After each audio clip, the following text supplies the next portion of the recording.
kishte një numër vendimesh që normalisht si gjithnjë janë në interes të qytetarëve dhe kësaj radhe pra më specifikisht kishim mbështetje për student që në radhë të parë pra me rastin e fillimit të vitit akademik sikur se ka ndodhur edhe në disa prej viteve të mëhershme, kemi ndarje të shumës prej 100 euro për të gjithë studentët që kualifikohen, pra qoftë në universitete publike apo private që studiojnë në Kosovë, si dhe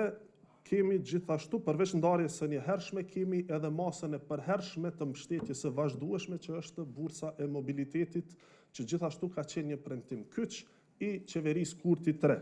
Pra përmes së cilës mbështeten të gjithë studentët që vinë pra nga familje me kushte ekonomike ndërmesatare dhe përfitimi apo shuma e subvencionimit, shuma e bursës realisht përcaktohet varësisht nga distanca e vendbanimit të tyre me universitetin. Pra nëse dikush nga Rahoveci studion në Prizren, mund të përfitoj këtë bursë, por dikush që nga Deçani apo Peja studion në Prishtinë e merr shumën më të lartë sepse distanca është më e largët. Pra kësaj bazuar në distancën e vendbanimit me universitetin ku studion studenti apo studentja, do të përcaktohet edhe shuma e bursës. Në lidhje me këtë, pra do të kemi një sesion informues për të gjithë studentët ku do të sqarohen edhe kriteret, por edhe mënyra e aplikimit. Gjithashtu kishim edhe masën tjetër mbështetëse që ka të bëj me familjet në nevojë, si qeveri e Republikës Kosovës jemi munduar që në vazhdimsi pra të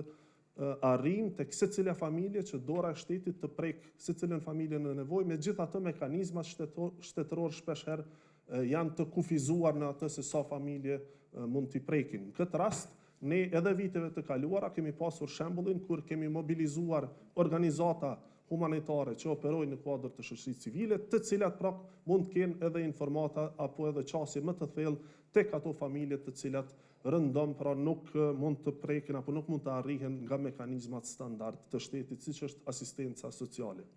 Kësaj pra kemi bërë edhe ndarjen e shumës prej 1 milion euro për zbatimin e masës 3.4 të pakove ushqimore për familjet në nevojë në kuadër të pakos së ringjalljes ekonomike.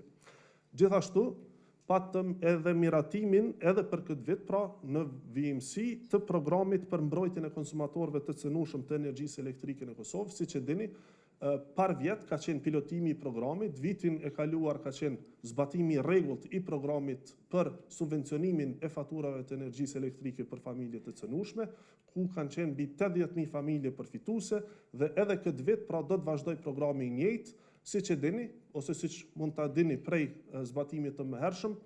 programi zbatohet për muajt e stinës së dimrit, pra fillon në muajin tetor dhe mbaron në muajin mars, kësaj pra që të mbulohet apo koncentrimi i subvencionimit të bëhet në muajt kur edhe shpenzimi i faturave të energjisë elektrike mund të jetë më i lartë, në mënyrë që të ketë mbuleshmëri dhe të ketë lehtësi sa më të madhe për familjet. Pra kësaj nga tetori deri në mars, kjo nënkuptohet që momentin kur gjenerohet fatura në muajin pasues, tek atëherë pra llogaritet shuma e subvencionimit dhe paguhet direkt në faturë, që i bie që subvencionimi tetor në mars, ndërkaq realisht pagesa në faturë bëhet nëntor deri në muajin prill, siç ka ndodhur edhe vitin paraprak, pra sezonën paraprake që ka qenë subvencionimi deri në muajin prill, pastaj gjatë stinës së verës nuk aplikohet dhe rikthehet përsëri në stinën e dimrit. Pra edhe kjo masë është tejet e nevojshme dhe mbështet një numër të madh të familjeve në mënyrë që sadopak të lehtohet barra e sidomos tek faturat e energjisë elektrike në stinën e dimrit kur bën edhe më ftoft. Kishim edhe masa të tjera, pra siç ishin ajo për shpronësimet, për projekte kyçe infrastrukturore, siç është rasti i lidhjes së komunës së Vitis me autostradën, apo edhe projekte tjera të ngjashme, kishim edhe ndarjet që janë për subvencionimin e teksteve dhe materialeve mësimore për Ministrinë e Arsimit si kërkesë në vlerë për 2 milion euro e gjys, por edhe vendime të tjera pra që janë çdo herë në shërbim të qytetarëve. Sa i përket planit të rritjes, ne si qeveri kemi bërë një punë të jashtëzakonshme pra me gjithë ekipet stafin e administratës për ta përgatitur një paketë reformash që është vlerësuar lart edhe nga vetë Bashkimi Evropian. Pra kemi qenë të parët që kemi dorëzuar planin e rritjes. Mirë po tash, siç e dini, pra situata është e tillë që nuk ka kuvend i cili mund të marrë vendime sa i përket ratifikimit të një pakoje të tillë. Ne si qeveri, kurdo që kuvendi është i gatshëm, jemi pra në gjendje ta dërgojmë, ta procedojmë tutje dhe të ratifikohet. Prandaj edhe një herë kjo është thirrje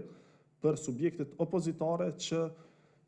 t'i thirrin arsyes, t'i lënë inatet politike anash dhe të mbështesin pra formimin e institucioneve e të mos bëhen pjesë e bllokadës që siç e kemi parë deri më tani pra kanë bërçmos që ta zvarrisin procesin, që ta bllokojnë përgjatë rrugës, që të qesin kushte iracionale të panatyrshme përkundër ftesave tona në vazhdimsi, pra që të bëhemi bashkë, të lihen inatet politike anash. Ne e bëjmë një gjë të tillë, për shembull kur ishte rasti i nënkryetarëve të kuvendit, as që e diskutuam atë punë, megjithëse kishim çdo të drejtë, pra që edhe ne ta bënim të njëjtën gjë, pra të vendosnim kushtëzime sa i përket emrave të përveçshëm nga partitë opozitare për nënkryetar. Megjithatë, ne thamë që në interes të shtetit dhe që të mos vonohet edhe më tutje formimi i institucioneve, ne do të shkojmë tutje. Por pastaj e patë që tek nënkryetari i komunitetit që vjen nga komuniteti jo shumit serb, ishin partitë opozitare që ose nuk votuan fare, që shkelje kushtetutës, ose abstenuan për të gjithë kandidatët pa përjashtim. Gjë që gjithashtu pra nuk është, sipas gjykatës kushtetuese, nuk është veprim në interesin më të mirë të Republikës së Kosovës. Faleminderit. Pyetje me vend, sa i përket buxhetit deri në fund të vitit, pra kemi buxhetin në fuqi, pra deri me 31 dhjetor, buxheti aktual është i mjaftueshëm, është i mirë planifikuar dhe po ekzekutohet. Kurse sa i përket buxhetit të vitit 2026, ne si qeveri do duhej pra që ta miratonim deri në fund të muajit tetor dhe ta dërgonim në kuvend për shqyrtim të mëtutjeshëm dhe miratim. Po të varaj prej neve, kuvendi ka qenë i konstituar, si që dini. Do më thonë me përmbylljen dhe me ezaurimin e opsioneve për të zgjedhur njërin nga 5 nënkryetarët dhe njërin nga 6 anëtarët e kryesisë, kuvendi do të ishte i konstituar dhe ne do të procedonim tutje edhe me zgjedhjen e qeverisë dhe potencialisht pra para fundit të muajit tetor edhe me votimin e buxhetit. Megjithatë ishte gjykata kushtetuese që vendosi që kuvendi nuk mund të konsiderohet i konstituar dhe ende nuk e ka publikuar vendimin pra se si të procedohet tutje. Momentin që e kemi vendimin e plot dhe të thirret seanca dhe të shohim se si mund të procedohet tutje, patjetër që ne do të bëjmë çmos, siç kemi bërë deri më tani, në të mirë të shtetit, në të mirë të Republikës dhe të sigurohemi që institucionet pra funksionojnë në mënyrë të vazhdueshme, siç kemi bërë deri më tani. Sepse po të dëgjoheshin opozita, nuk do të kishte as institucione, sepse siç e dini patën kërku që me ilshu edhe zyret. Do të thonë për sa muj, besoj që do të ishte katastrofike për vendin për që të mos kishte persona apo kryeministër apo qeverinë e detyrë që megjithatë menaxhon me vendin, me ekonominë e vendit dhe me institucionet e shtetit.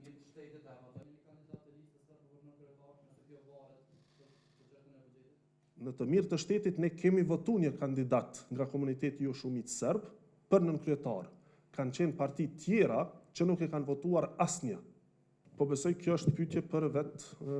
pra Bashkinë Ndërkombëtare dhe Komisionin Evropian në këtë rast, apo për zyrën e Bashkimit Evropian. Këtu nuk mund t'ja përgjigje, ne si qeveri kemi bërë çdo gjë pra sa i përket sigurimit të stabilitetit në vend. Siç edhe dini, pra ka muaj e vitit tashmë që nuk ka eskalim të situatës në territorin e Kosovës dhe çfarë do faktori destabilizues që mund të ketë ekzistuar brenda territorit më nuk ekziston. Pra i vetmi rrezik që mund vijë është nga jashtë territorit të Kosovës, gjë për cilën ne në vazhdimsi kemi protestuar dhe kemi ngritur zërin, e që bëhet edhe në vijimsi. Pra pyetje të tilla po besoj që përgjigjen duhet ta japin vetë organet pra që kanë vendosur masat e tilla. Faleminderit. Siç e vrejti tashmë, u miratuan 2 vendime që kanë bëjnë me studentët në mbledhjen e sapo përfunduar të qeverisë, e para për ndarje të mbështetjes së njëhershme për të gjithë studentët, të cilët i plotësojnë kriteret saktësisht që janë të regjistruar si studentë dhe vijojnë vitin akademik 2025-2026, shumë e njëhershme prej 100 eurove, ndërkohë që skema e dytë ka të bëjë me bursat e mobilitetit që do t'ju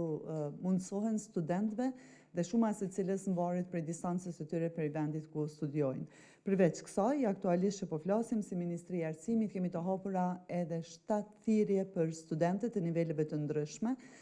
për studentët të cilët vijojnë studimet në fushat STEM, vajzat dhe gratë me mundësinë prej 1.000 euro bursë për studentët që vijojnë në këtë nivel, për studentët elitar që vjojnë studimet në universitetet publike, po ashtu bursa në vlerë prej 1.000 euro për të gjithë studentët elitar me notë mesatare prej 9, me përjashtim të studentëve me nevojat veçanta të cilët nuk kanë kufizime.